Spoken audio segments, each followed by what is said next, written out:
আস্তে, এই দেখেছো কোনো সাউন্ড করবে না, কোনো রকম বাজিং সাউন্ড না, কিচ্ছু সাউন্ড না।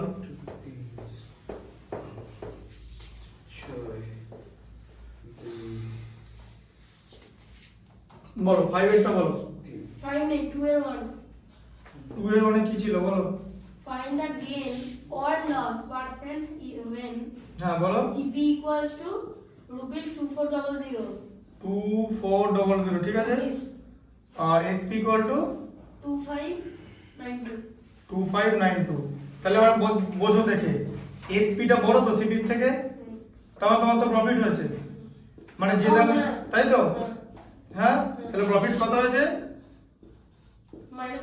মাইনাস করতে হবে, কারণ প্রফিট কিরকম করে বেরোবে? প্রফিটের ফর্মুলা হচ্ছে সেলিং প্রাইস থেকে কস্ট প্রাইস মাইনাস করবে, ঠিক আছে? কারণ সেলিং প্রাইসটা বড় হবে। 2400 মানে এখানে 192, 2400 আর 2592 তো 2592 তো 192 এটা, ঠিক আছে? এটা প্রফিট হয়েছে। এবার জিজ্ঞেস করেছে প্রফিটের পার্সেন্টেজ কত, পার্সেন্টেজ অফ প্রফিট। এটা আমরা কিরকম করে বার করব?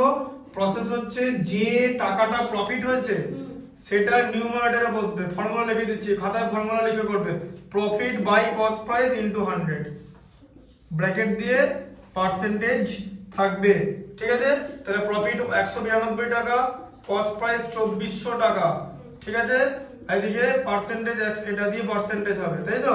হ্যাঁ, 24 কেটে গেল, 7 24 168, 8 24 192, 8% প্রফিট হয়েছে।